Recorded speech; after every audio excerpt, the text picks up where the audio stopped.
Welcome to Real Money Talks.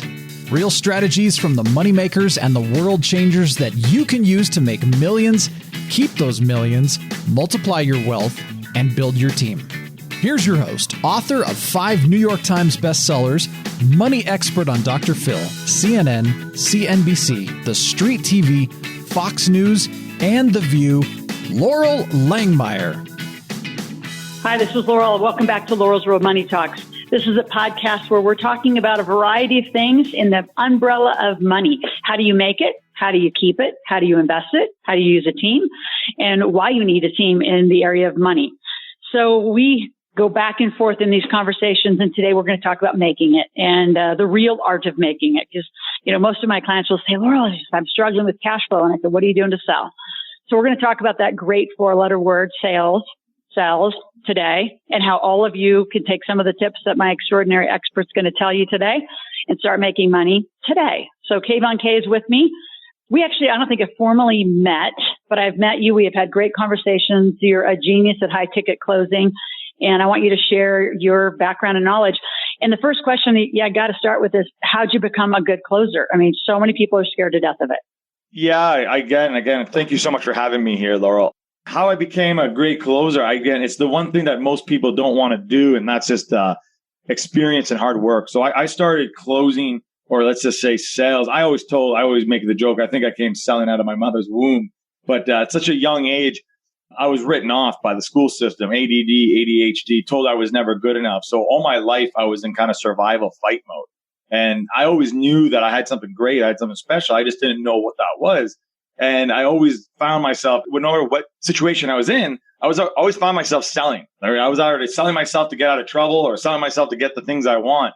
And I realized that was kind of a natural gift. Now, there's a lot of things people talk about. Is sales, is it naturally born or can you train it? And I say it's both. I say there's people who are naturally born with sales experiences. And then there's some people who can learn it. It's something you can learn. But there's a little in between you cannot teach. And that's the conviction I always talk about. Yep. The conviction, the belief, the belief system, the knowing that you have the solution to their problem. That's it. People come, when we talk about high ticket sales and where I live, people come to me because they have a problem. No matter what, they come to me because they have a problem. Me, I have the solution, or the people I work for, they have the solution. And I know that. So my job is not to sell them on our solution. My job is to get them to sell themselves on why they need my solution. Exactly. I got to go back to something that you said, because I think it's both. I think everyone can sell something if they're convicted. And, everybody knows the funny joke. If you're married or had a relationship, you've sold somebody, right? But the thing you just said that was hysterical, because I have that too, is used to sell yourself out of trouble. That's awesome. So I just want to presence that selling is about that. I'm going to say conviction, but also knowing the product. So with that, I want to kind of redirect into a little deeper point in there is, like, I think of a car salesman or whoever, right? Somebody selling something they're not that passionate about. I mean, is that a rougher road? Do you want to just always target to the thing that like you said, they're going to sell themselves. It's like in our sale's pretty logical. Do you want to get rich or not? Do you want the real answers to how to get rich or not? Ours is more of a logical sale, because it's like that. But speak to the people who are out there going, I sell a car, or I sell a siding, or I sell something I'm not excited about. I just am here to do it. Well, here's the thing, right? You just said something, it's a logic sale. And again, I have to disagree because people don't buy logic. They buy emotion first, and then they think about the logic. And no matter what, I see this all the time with SaaS companies. That's and they true. go, Kayvon, you don't get it. No, we're selling, a $1.2 million SaaS. No. That's your product and services you're selling. So in today's world, here's the biggest thing. The world of sales has changed. Now, in the past, as a salesperson, let's say you were selling a product or even a service, you have the power when you're a salesperson, because there is nowhere that you can get the information as a buyer, as a consumer, as an educator to be able to make that decision. You were just listening or relying on that typical salesperson. But nowadays, with the internet, as you know, and how connected we are, the buyer is actually in more control than they've ever been. So as a salesperson, I like to say it's become harder. No, it's life. It's become challenging. But at the end of the day, people still need a salesperson. This is what I love about sales. This is why I'm all passionate about all things about sales. Because in the world, I believe in the next 10, 15 years, there's going to be two types of people. First type of people are going to be telling robots what to do. And the second type are going to be having robots tell them what to do. And if you are a salesperson and you learn and understand the art of the high ticket sales, no robot in the world will ever be able to tell you what to do. You will always be telling the robots what to do. And what I do know in life is you don't get what you want, you get what you close, no matter what it is. You don't get what you want, you get what you close. So I believe even if you're in business, whether you're a mother or a father, you need to know the true art of the ability to sell, because I believe sales is just a transference of emotions for connection. That is it. If I can connect to you at a deeper level, it allows me to be able to connect to you at a level that you're at, so I can help you make that decision to move forward. Whether it's for a $10,000 product, a $100,000 product, or a car, whatever that might be. So let's talk about the skills. So folks are listening from all over the world. We have 6 continents out here listening. So I want to keep the conversation, really broad. And I totally agree. The technology is going to replace so many people. And some of the greatest advice I've ever had from mentors is if you have anything to do, you learn to sell. So with that, what are some sales skills? So they're listening going, oh, it's finally time. I need to learn this. And wherever they are in the world, they've got to begin today. So how do you coach a beginner? Kayvon, what would you say to a beginner who's gone, oh God, he's convinced me I got to go do this? The first and foremost I would tell you is that, because I just said sales is a transference of energies and feelings and emotions, you as a salesperson, you got to set your foundation right. You have to be, when I mean you as a salesperson, you as a speaker on stage, you as the author, whatever that might be, even you as a podcast host, you are selling every day. You have to set your foundation, meaning you have to be completely in harmony with the things that you want, with the things that you need. If you're off even by a millimeter, the sale is going to be off. I see so many people going, well, this person sold the exact same product in the exact same place and with the exact same customer. How come I can't sell it? Exactly. You can't sell it because you're not sold on yourself. Your sale is a direct reflection of what's going on the inside. So if you want to be a badass closer, you want to be able to persuade people, be able to get people to take action, you have to take action yourself. So I always tell people the number one is the mindset of a salesperson. It's not about the skills. It's not about the tactics or the strategies. If the mindset and the foundation is off, the sale will be off. Now, some things people don't teach now these days is old traditional ways of selling. You go pick up a book right now and read it for the last 20 years. It will not work in today's society. It just won't. The buyers are more sophisticated. So one of the tricks I tell people is don't act or sound or be a stereotypical salesperson, meaning don't push the products and features. Don't oversell. Don't push the price. Don't try to justify. I see so many people justifying their value. They talk too fast. They get overly excited. They try to chase. They try to please their prospects. All of that does not work because at the core foundation, people hate to be sold, but they love to buy. So you have to get them to buy it, meaning you have to get the prospect to claim they want that sale, not you telling them down, pushing it down their throat that they need it. And how you do that, Laura, because I know the next question was, how do you do that? Is by asking the right questions at the right time with finesse. One of the key questions you can ask are what we call as a redirect question. A redirect question allows you to take control of the conversation. So if someone says to me, and they say, well, Kayvon, is there a guarantee with that? Instead of me saying, oh yeah, there's a guarantee, blah, blah, blah, blah, or coming back with some traditional objection of how to handle the guarantee, a redirect question is, well, suppose there was a guarantee. What would that look like to you? Brilliant. So let's stay along that line, because I think just the formations of questions, let's go down that track a little bit, Kayvon. So what are good questions and what are questions you should never ask? Well, there's the closed-ended questions. So yes or no questions are not good questions. They don't create a conversation. The answers are yes or no. You want open-ended questions instead of saying, did you have a good time today? It's yes or no. It's what was it about today that you love so much? Well, that's not a yes or no question anymore. A redirect question is when someone asks you a question to you and you redirect that question with another question, being able to open up and getting the prospect to think. You see, in sales, only one frame, I call it energy. Some people call it a frame. Only one frame will win.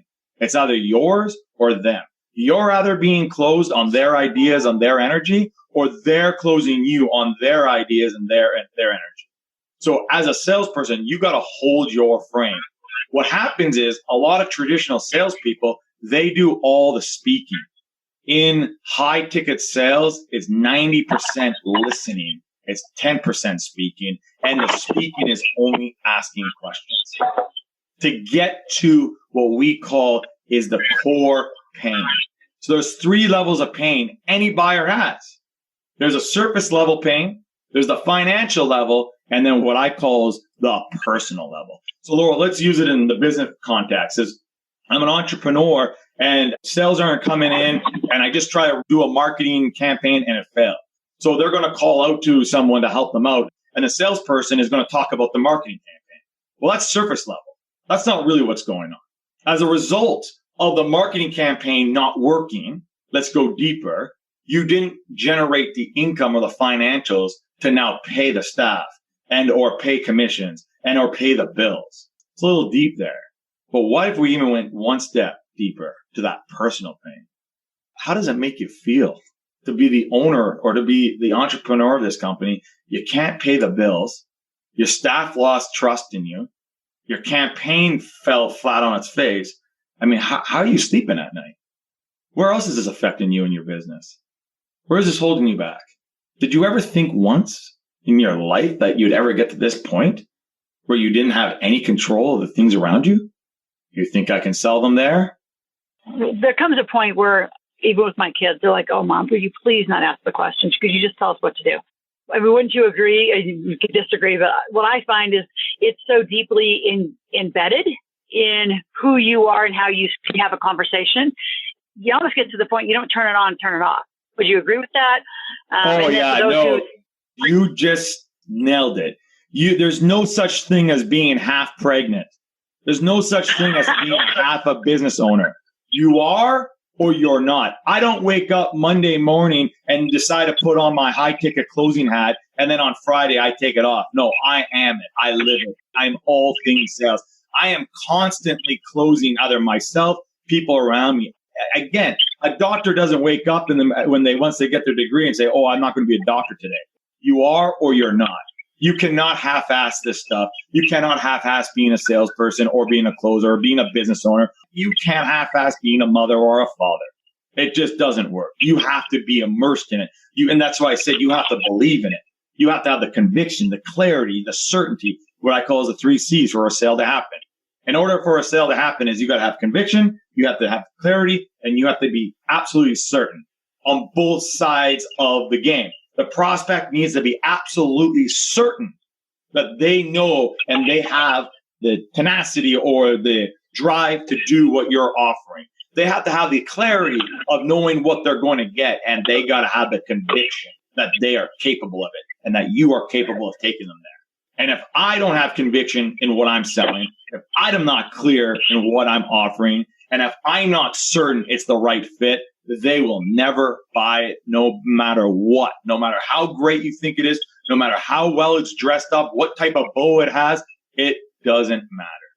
Great insight, great steps to begin. And here I am listening and I have a database. Go more tactical. How do you organize leads? How do you do some of the infrastructure, I would call, of the sales process? You know what I mean? Like, I think you got to go back to back. You're going to get in an energy of selling and you go back to back on appointments and you have to set appointments. So talk about some of that infrastructure and how you coach that. Okay. So it goes based off of philosophy. If I call you, I'm a salesperson, but when you call me, I become an expert. So my philosophy is I got to get my clients to call me. I don't want to call them. I don't do outbound. I only do inbound. And that's because we do higher ticket items. So I have to create that authority and that positioning for myself. So how I do that, I mean, we have the beautiful world of the internet, of email, of social media platforms, of funnels, of email marketing, of blogs. So we can put all the marketing assets out there to create that authority. And we put our leads down what I call is that sales funnel, that online sales funnel that puts them through all these different processes. And if they fall off, they get, if that, then this, if that, then that. And by the end of it, they get an invitation to book a call with me. They get an invitation to get on the phone with me or one of my closers. So that when I pick up the phone, they're already 80% sold. If I'm speaking to someone and I have to ask them, or if I have to convince them, or I have to tell them what we do, I don't want to talk to them. I'm wasting my time, because there's a lot of ways we can educate the client now, the consumer, the prospect, on what it is we do, on who we are, before we even have to pick up the call with them. Because the reality is people are not ever going to put down a credit card online for $20K. They need to speak to someone. And that's where we come in. That's where high ticket closers come in. We get to be the people that get to speak to those prospects. They already know of Laurel. They already know about the round table. They already know what they're going to get. They just need to speak to someone to ensure it's the right fit for them, to ensure that they're making the right decision. So, Kayvon, talk about the threshold. Actually, it's more of a definition question. When you say high ticket sales, where's your threshold and how you say high ticket? Because I think, at least in our experience, getting more than 2,000 without a phone call through the internet, for example. I mean, there's a reason why 1997 sells well and below. But what's your threshold and what you would call those different levels? I love that question, because I always tell people that's such a loaded question, because the true reality of that is high ticket, or that threshold, is in the mind of the closer. And that's the most important key. It's in the mind of the closer, what they believe is high ticket or not. See, I don't believe anything. I believe high ticket starts at 15, 20K. But I know the market, what I'm seeing today, is exactly what you said, is around $2,000 to $2,500. Meaning, if you have a $3,000 product right now and you're trying to sell it over the internet, you're going to have a hard time without having a closer in place. My old business partner and I, we built a $15 million business on a $2,500 product without any closers, straight from webinar. But we also have some clients that need closers at a $2,000 offer. But if anything less than around $2,000, that's a great thing nowadays. You don't need closers. You got the internet and you got all the tools to help sell that automatically, through webinar, VSL, masterclasses, 5-day challenges, whatever that might be. So for me, high ticket starts around 5,000 and it goes up. So what gets you interested now? Like, what are you selling? Do you sell for other teams? Do you just sell your stuff? Tell us a little more about how you've arrived here. Like, what was your trajectory? So people who are listening, the way I was listening for this is you just didn't arrive as you are the expert. And so well-oiled, you just know how to do it. I mean, you do it without even having to think about it, right? Like, I've been doing it for 20 years. But how I arrived to where I am today is, through failure, right? It was about 3 years ago now, maybe 4 years ago now. I was $150,000 in debt. I was literally standing in line at the bank to claim bankruptcy. And that's because I was a failed entrepreneur at that time. I was trying to be someone I wasn't. I was trying to run away from sales. I was trying to be a digital marketer, an influencer. I was trying to do the online game. And it was fail, because I was not in my core genius. I wasn't doing what I was supposed to be doing.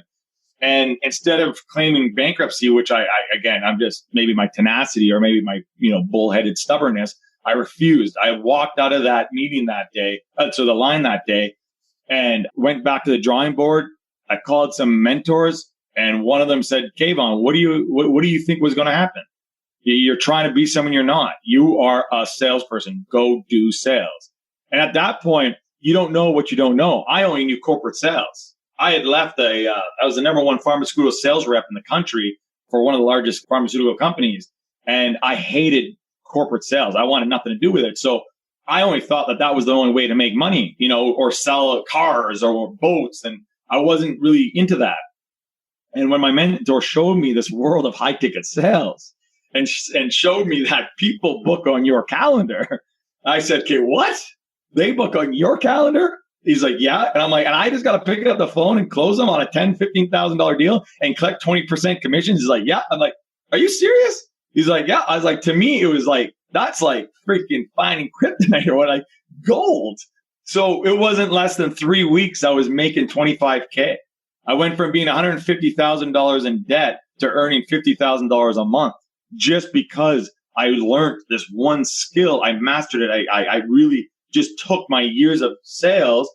I tweaked the old traditional ways to the new way of selling, asking the right questions, understanding that I'm in charge. I'm not trying to sell them. They're trying to sell me, position myself differently. And we were off the races. And now, because of that, I have my sales training program that people purchase off me. I also get hired by big corporations and companies for me to come in and do sales talks and trainings. And I run several sales divisions and teams, implementing my systems, my tools, my philosophies, everything I've learned in 20 years, especially the things I learned over the last 4 years of high-ticket sales.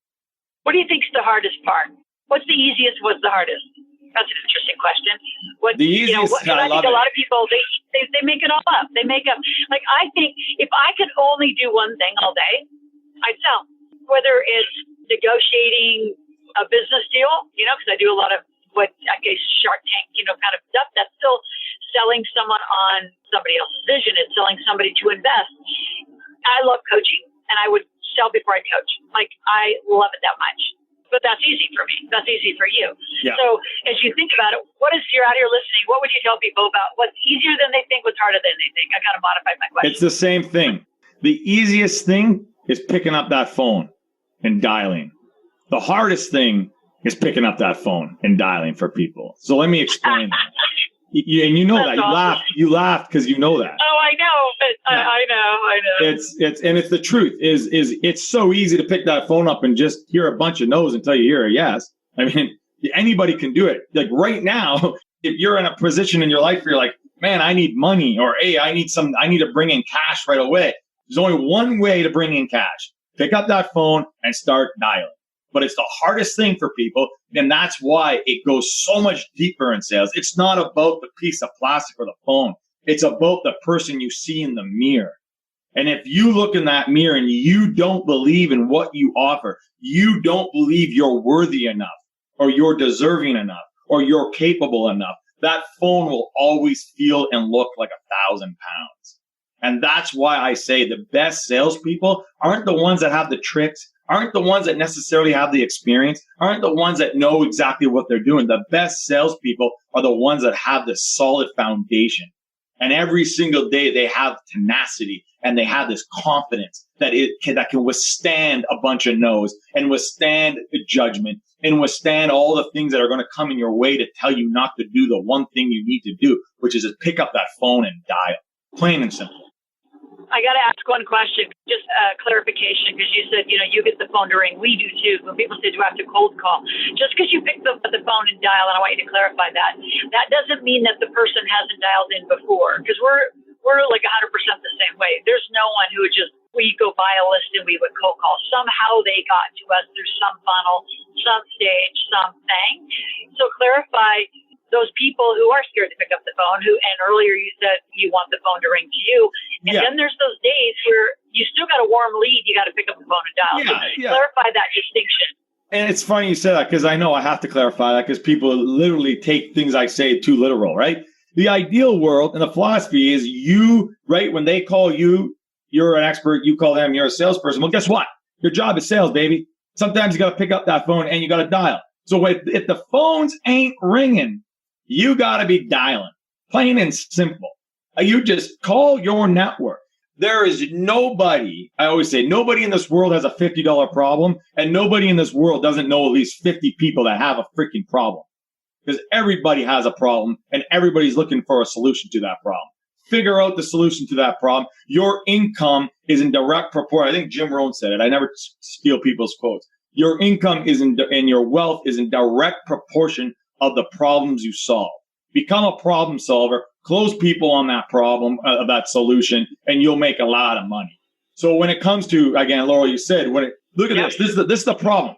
99% of sales forces, sales teams, sales people look at their CRM as a trash can. the one percenters like myself, I look at that CRM like a gold mine, and that's what it is. Well, it's the highest asset. I would tell everybody, it doesn't matter which company I'm in. Like I've got some companies that are really interesting over the summer, like the Black Hole, right? The Raider Nation.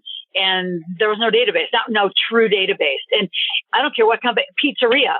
So I met a kid yesterday and he sells burgers, fries, and chicken. Like that's it. And the same conversation with all of these guys is, where's your database? And he said, well, I just sell burgers and fries. I said, I know. So keep track of what they're ordering and then get into a text process.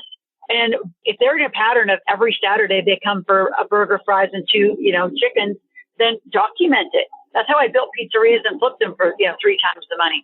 We would know Kayvon on Sunday night watches, or Monday night, whatever, watches the sport, and he orders pizza. We would track it. We document it. We would precede it. I don't care if there's a business in the world, and I could talk forever about databases because I think it is the greatest asset that somebody could build and monetize. And so many people, again, think it's, like you said, a junkyard.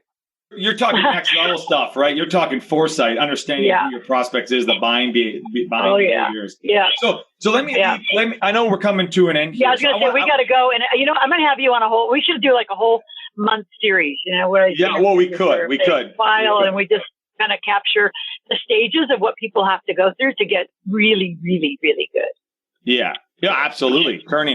Turning you into a sales beast is what my goal is. I love it. A sales beast.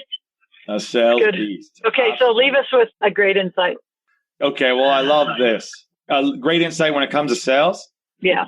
Here's a great insight when it comes to sales. At the end of the sales process, when you've gotten their information, when you've gotten their credit card, where most sales people fail is they say thank you.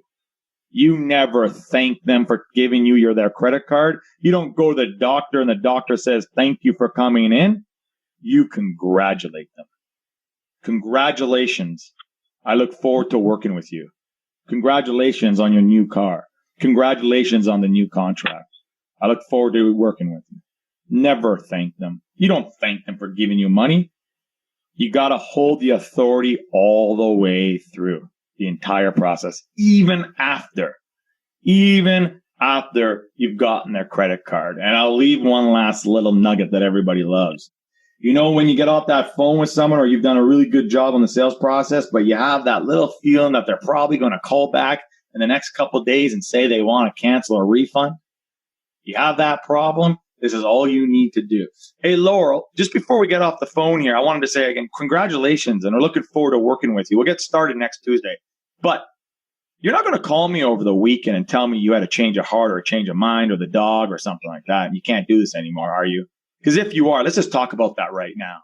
No, I won't do that. You sure?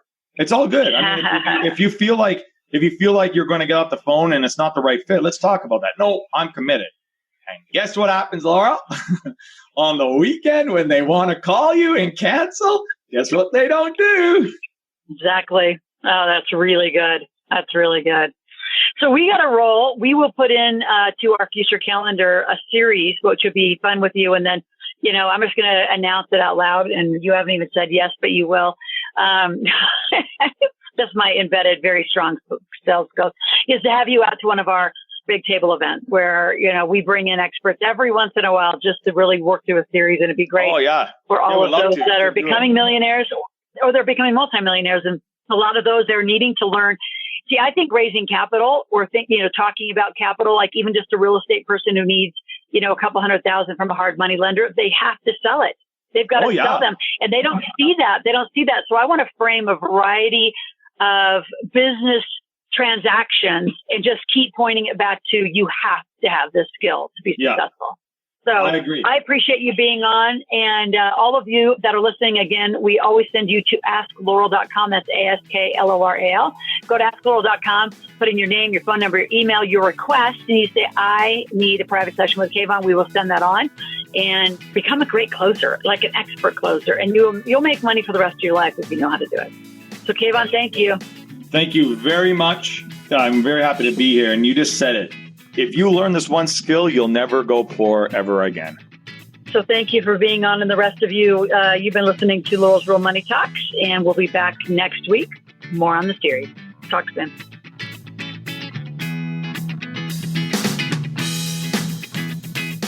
Thanks for listening to the Real Money Talks podcast.